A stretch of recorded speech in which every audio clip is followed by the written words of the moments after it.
नमस्कार, ताल ठोक के देख रहे हैं आप और मैं हूं अदिति त्यागी। तो महाराष्ट्र की पॉलिटिकल पिक्चर में आज का दिन फिर से एक्शन और इमोशन से भरपूर रहा है। सबसे पहले अब तक के अपडेट्स आपके लिए जानना जरूरी। गुवाहाटी में आज बागियों के नेता एकनाथ शिंदे पहली बार होटल से बाहर निकले, मीडिया से बात की और बोले कि जल्द ही मुंबई आऊंगा। पहले खबर शिंदे के दिल्ली जाने की थी, लेकिन फिर दिल्ली पहुंचे कौन? देवेंद्र फडणवीस। खबर है कि सरकार बनाने का फॉर्मूला बना लिया गया है। वो फॉर्मूला क्या है डिटेल में आपको दिखाएंगे, लेकिन उससे पहले उद्धव ठाकरे के इमोशंस की बात करते हैं, जो आज फिर चिट्ठी से बाहर आ गए। चिट्ठी में बागियों को लिखा कि मुझे आपकी चिंता है, इसलिए किसी के झांसे में ना आए, घर लौट आए। लेकिन बड़ा सवाल है कि बागी घर लौटेंगे तो कैसे लौटेंगे, क्योंकि एक तरफ शिवसेना उन्हें पुचकार रही है तो दूसरी तरफ धमकियों की भी जड़ी लगा रखी है। गुवाहाटी से 40 शव लौटेंगे, सैनिक सड़क पर उतर आएंगे और ताजा धमकी ये कि मुंबई आए तो सही, एयरपोर्ट से बाहर भी नहीं निकल पाएंगे।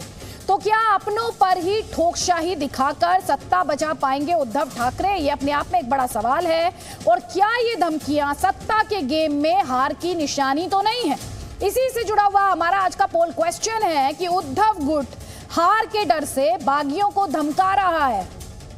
एक बार फिर से सुनिए, क्या उद्धव गुट हार के डर से बागियों को धमका रहा है? आपका जवाब हाँ या ना जो भी हो, znews.com/vote के माध्यम से आप अपनी राय रिस्पांस हम तक पहुंचाइए। अपने इस ब्रॉडकास्ट के दौरान हम आपका रिस्पांस शेयर करेंगे, आगे बढ़ेंगे। कई खास मेहमान हमारे साथ हैं, मेरे कई सहयोगी इस वक्त ग्राउंड पर मौजूद हैं, लेकिन उससे पहले जल्दी से रिपोर्ट देखिए आप।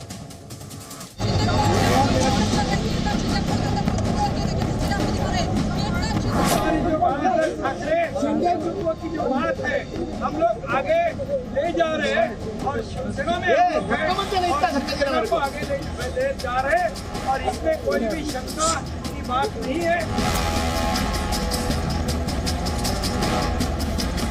उनको 11 जुलाई तक और वहाँ आराम करने का एक फरमान है। महाराष्ट्र में उनके लिए कुछ काम नहीं है। कल परसों ने 11 तारीख तक उनको आराम करना है। कुछ भी करो, हम डरने वाले लोग नहीं, चाहे मुझे यहाँ से गिरफ्तार करके लेके जाएंगे।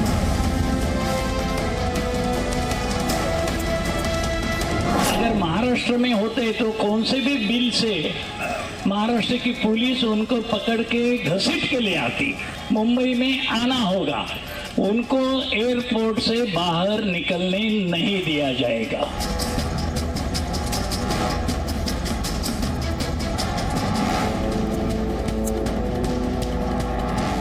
भारतीय जनता पार्टी को बहुमत सिद्ध करने की अभी तो आवश्यकता नहीं। अभी हम देख रहे हैं कि महाविकास आघाड़ी ये अल्पमत कब सिद्ध करेगी। जब मैं उद्धव जी को मिलती हूँ, मुझे हमेशा माँ की याद आती है और एक फैमिली की तरह ये पार्टी हमेशा रही और आगे भी रहेगी। रिश्ते ही तो होते हैं, याद रखना।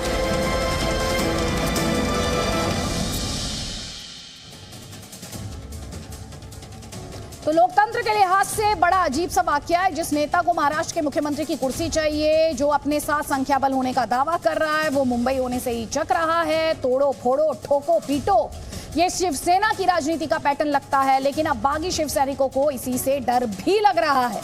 शिव सैनिक अभी तक बागियों के दफ्तरों को, उनके पोस्टर्स, बैनर्स को टारगेट कर रहे हैं। बागियों को डर है कि एक बार मुंबई पहुंचे तो उनकी स्टाइल उन्हीं पर आजमा दी जाएगी। हालांकि कई बागियों को वाई कैटेगरी की सुरक्षा भी मिली है और इसीलिए ताल ठोक के हमारी बहस आज इन्हीं सवालों के साथ है।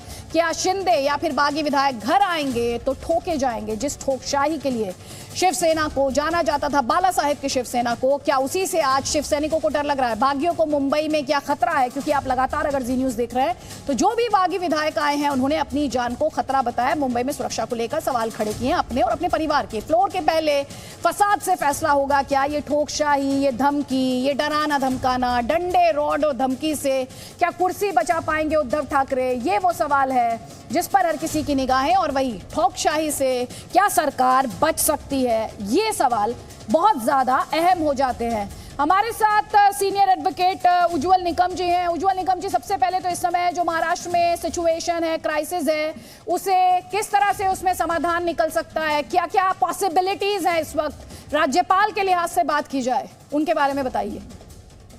देखिए, जो कल का सुप्रीम कोर्ट का फैसला था उससे वो शिंदे गुट अभी भी शिवसेना के लेजिस्लेटर है, ये काम कर सकते हैं। इस प्रकार से एक सुप्रीम कोर्ट से उनको जो रिलीफ मिला है, मैं रिलीफ नहीं कहूंगा, लेकिन जो उनको डिस्क्वालिफिकेशन की नोटिस मिल गई उसको जवाब देने के लिए उनको और 11 तारीख को वक्त मिला है। इसका अर्थ ये स्पष्ट है कि 11 तारीख तक ये लोग 16 तारीख विदाउट एनी डिस्क्वालिफिकेशन वो काम कर सकते हैं।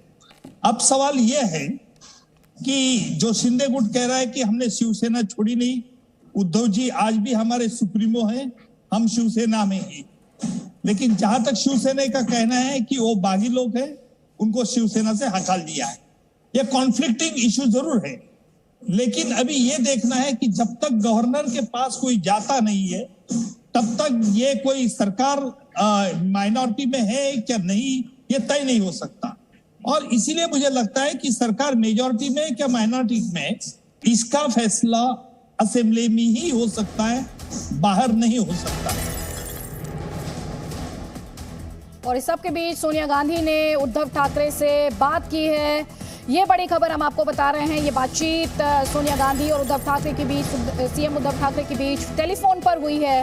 वो सोनिया गांधी द्वारा समर्थन जारी रखने का भरोसा दिया गया है। आपको याद होगा कांग्रेस पार्टी लगातार ये कहती आई है कि इस मुश्किल घड़ी में उद्धव ठाकरे के साथ कांग्रेस पार्टी के विधायक खड़े हैं और कांग्रेस का महाविकास आघाड़ी को समर्थन लगातार जारी रहेगा। और इस सब के बीच बड़ी खबर ये है, सोनिया गांधी द्वारा ये भरोसा दिया गया है उद्धव ठाकरे को कि उनकी पार्टी समर्थन जारी रखेगी।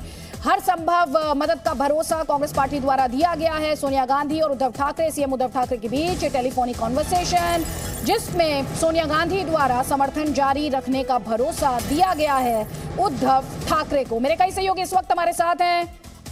दिल्ली से रविंद्र हमारे साथ हैं, यशा कोटक मुंबई से हमारे साथ हैं, अश्विन पांडे हमारे साथ हैं और पूजा मेहता गुवाहाटी से हमारे साथ हैं। सबसे पहले अश्विन, ये टेलीफोनिक कॉन्वर्सेशन जो सीएम उद्धव ठाकरे और सोनिया गांधी के बीच हुआ है, उससे जुड़ा हुआ अपडेट आपके पास क्या है और क्या डिटेल्स हैं इसके? जी देखिए कल कई बड़े नेताओं की मुलाकात हुई थी उद्धव ठाकरे से और तमाम जो डिटेल है नेताओं की तरफ से सोनिया गांधी को दी गई।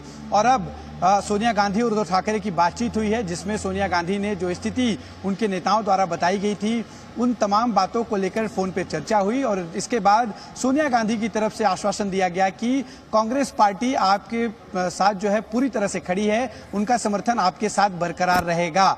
यानी कि कहीं ना कहीं जिस तरह से उद्धव ठाकरे पहले इस बात को कहते रहे हैं कि उनके पार्टी के विधायक बागी हो गए हैं, लेकिन शरद पवार और सोनिया गांधी ने उनका साथ नहीं छोड़ा है। और आज टेलीफोन के जरिए बातचीत से उद्धव ठाकरे की जो बात थी, पहले जो क्लेम करते रहे हैं, वो साबित भी होती है कि अभी भी सोनिया गांधी अपने पूरे विधायकों के समर्थन के साथ उद्धव ठाकरे के साथ खड़ी हैं, जबकि उद्धव ठाकरे अपनी ही पार्टी के विधायकों को खुद से दूर जाने से नहीं रोक पाए।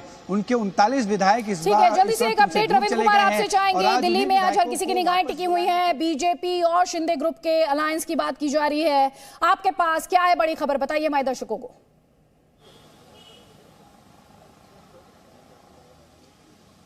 देखिए अदिति, अगर ये सवाल हमसे है तो जी, अभी मैं बता दूं कि ठीक मेरे पीछे जेपी नड्डा जी का घर है और यहाँ पर जेपी नड्डा से मुलाकात देवेंद्र फडणवीस कर रहे हैं। और एक और डेवलपमेंट है कि इसमें बीजेपी महासचिव अरुण सिंह भी पहुंचे हैं। जेपी नड्डा और देवेंद्र फडणवीस के बीच में बातचीत चल रही है। और जैसा कि जाहिर सी बात, उज्जवल निकम ने कहा कि अभी कौन माइनॉरिटी में है कौन मेजोरिटी में है, ये फ्लोर पर होगा। सरकारिया कमीशन मुंबई और केस में भी ये सुप्रीम कोर्ट ने कहा था। तो अब 2 दिन बाद ही, जैसा कि एकनाथ शिंदे और उनके गुट ने भी कहा कि वो मुंबई जाएंगे तो जो जैसा कि आपने कहा कि ठोको पीटो वाला चल रहा है, तो अभी वाई श्रेणी का मिला है सबको, कहीं ना कहीं वाई अब हो सकता है कि जेड श्रेणी के सारे विधायकों को सिक्योरिटी मिल जाए। हाँ, यह है कि भीड़ तंत्र अगर होती है तो उनको परेशानी हो सकती है, लेकिन सुरक्षा उनको पूरी मिलेगी, केंद्रीय सुरक्षा मिलेगी उन सभी विधायकों को, ये तय मान के चलिए। और जहां तक बहुमत सिद्ध करने की बात है तो एकनाथ शिंदे और देवेंद्र फडणवीस या बीजेपी, ये बहुमत से कहीं ज्यादा है। और सरकार, अगर इस दावे को देखा जाए तो सरकार अल्पमत में है। तो कहीं ना कहीं 30 तारीख से और 1 तारीख के बीच में बहुत कुछ हो जाएगा, परिवर्तन भी हो सकता है और हो भी जाएगा।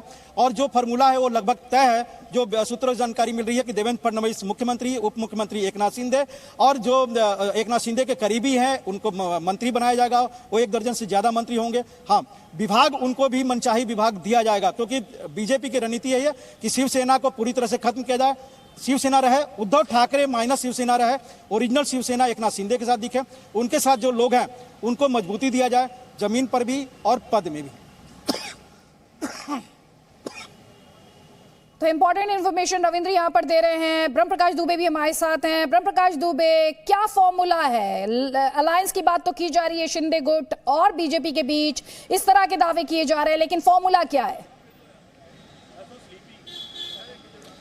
बिल्कुल अदिति, देखिए मैं आपको बता दूं कि तकरीबन 2 घंटे देवेंद्र फडणवीस को दिल्ली में हो गए हैं और मैं पीछे की तस्वीरें भी हमारे कैमरा पर्सन आपको दिखाएंगे। अभी कुछ देर पहले ही बीजेपी के पार्टी महासचिव अरुण सिंह भी पहुंचे हैं। अभी देखिए 2 बातों को लेकर दिल्ली में मंथन चल रहा है। एक तो ये कि सरकार बीजेपी बनाती, हम फिर से तस्वीरें दिखाना चाहेंगे। पार्टी की जेपी नड्डा के आवास पर एक और गाड़ी पहुंची है, देखते हैं इसमें कौन है। तो इस तरह से बीजेपी के नेताओं का आना शुरू हुआ है पार्टी अध्यक्ष जेपी नड्डा के घर पर। मैं आपको बता दूं, जो अदिति कह रहा था कि 2 बातों को लेकर दिल्ली में मंथन हो रहा है। एक तो बीजेपी वहां पर सरकार फॉर्म करती है महाराष्ट्र में, तो कानूनी दिक्कतें किस तरह की अगर आती हैं तो उनसे कैसे निपटाया जाए।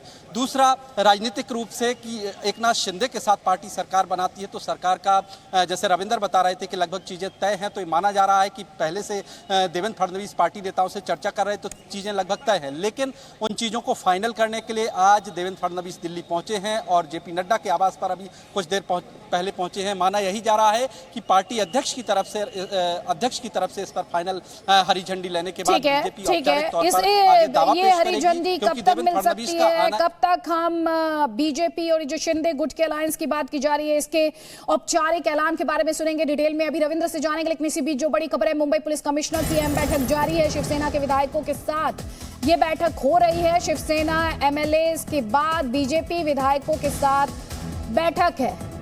और ज्यादा डिटेल के लिए रुक करते हैं मेरे सहयोगी अश्विन का। अश्विन, क्या डिटेल है इस मीटिंग को लेकर? ब्रह्म के पास एक अपडेट है, अश्विन वापस आऊंगी। ब्रह्म, क्या अपडेट है आपके पास?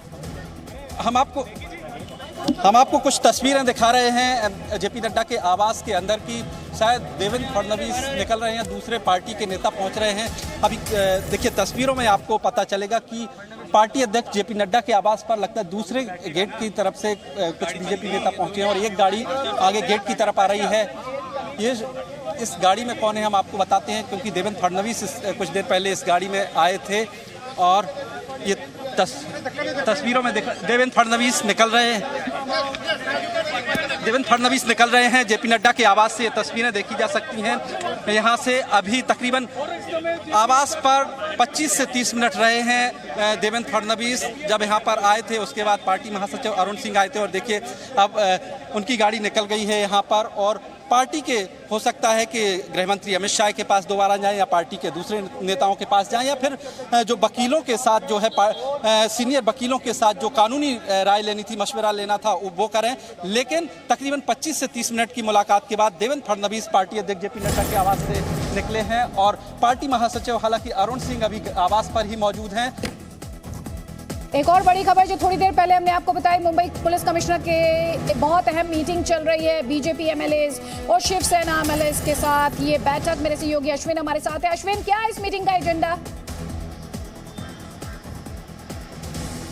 देखिए, जिस तरह से कानून व्यवस्था खराब हुई थी पिछले कुछ दिनों में, उसी को ध्यान में रखते हुए जो विधायक इस वक्त शिवसेना के साथ हैं उनके साथ एक बैठक कर रहे हैं कमिश्नर। और ऐसी कोई स्थिति निर्माण ना हो, इसको लेकर पूरी तरह से कमिश्नर की तरफ से हिदायत भी दी जा रही है और विधायकों का सहयोग भी मांगा जा रहा है। इसके बाद बीजेपी के विधायकों के साथ भी बैठक होगी ताकि दोनों ही पक्षों की तरफ से कोई लॉ एंड ऑर्डर स्थिति निर्माण ना हो, इसका संज्ञान लिया जा रहा है। आपको बता दें कि कई जगहों पर जो घटनाएं हुई उसको ध्यान में रखते हुए कार्रवाइयां भी की गई हैं, महाराष्ट्र स्तर पर भी और मुंबई में भी। ऐसे में ये बैठक इसलिए ज़्यादा महत्वपूर्ण है कि अगर विधायक जो इस वक्त बागी विधायक हैं गुवाहाटी में, अगर वो वापस आते हैं और फ्लोर टेस्ट जैसी स्थिति बनती है तो ऐसे में कोई गड़बड़ी ना हो, इसका पूरा संज्ञान लिया जा रहा है। और जैसे कि मीटिंग, थोड़ा सा आप मीटिंग्स को लेकर क्लैरिफाई करें। आप कह रहे शिवसेना विधायकों के साथ मीटिंग हो रही है, उसके बाद बीजेपी विधायकों के साथ मीटिंग होगी, एनसीपी और कांग्रेस के विधायकों के साथ की मीटिंग नहीं हो रही है? जी देखिए, क्योंकि एनसीपी और कांग्रेस के विधायक ने उनकी पार्टी से जुड़ा कोई मामला नहीं है, पहली बात। और दूसरी बात यह कि उनके विधायकों की तरफ से कहीं भी कोई ऐसी जो है शब्द नहीं आए या कोई ऐसी भड़काऊ भाषण नहीं हुए या कहीं कोई ऐसी स्थिति निर्माण नहीं हुई जैसा कि शिवसेना के जो कार्यकर्ता और उनके नेता लगातार कर रहे हैं। ऐसे में खासतौर पर शिवसेना के नेताओं के साथ बैठक पुलिस ने इसलिए किया क्योंकि अगर फ्लोर टेस्ट जैसी, देखिए मैं यहाँ पे बताना चाहूंगा, फ्लोर टेस्ट जैसी स्थिति अगर निर्माण होती है तो जाहिर सी बात है विधायक जो इस वक्त बागी होकर गुवाहाटी में बैठे हैं वो मुंबई आएंगे और इस दौरान कोई गड़बड़ी ना हो इसका पूरा संज्ञान जो है लिया जा रहा है। जैसे आज ही सुभाष देसाई जो मंत्री हैं उन्होंने कहा कि जो विधायक एयरपोर्ट पर आएंगे उन्हें एयरपोर्ट से बाहर नहीं आने दिया जाएगा। इसका सीधा संकेत है कि विधायकों के साथ कुछ गड़बड़ हो सकता है, वहां पर कोई कानून व्यवस्था जैसी स्थिति निर्माण हो सकती है। और आप सोचिए अगर फ्लोर टेस्ट जैसी यहाँ पर स्थिति बनती है तो जो कार्यकर्ता और नेता इतनी नाराजगी और उग्र जो है शब्दों का इस्तेमाल कर रहे हैं उन विधायकों के लिए, अगर वो मुंबई आते हैं फ्लोर टेस्ट जैसी स्थिति बन जाती है तो स्थिति और भी खराब होगी। इसी को ध्यान में पूजा मेहता हमारे साथ हैं। पूजा मेहता, एक तरफ दिल्ली में मीटिंग्स का दौर जारी है, देवेंद्र फडणवीस दिल्ली में है, एक फॉर्मूले की बात बार बार की जा रही है। गुवाहाटी में एकनाथ शिंदे ने अहम बैठक की है, मीडिया से भी उन्होंने बात की है, बागी विधायकों के साथ उनकी अहम बैठक जो है इस वक्त भी चल रही है। और अपडेट्स के लिए मेरी सहयोगी पूजा मेहता हमारे साथ है। पूजा, और क्या डिटेल्स हैं आपके पास, जल्दी से बताइए हमारे दर्शकों को।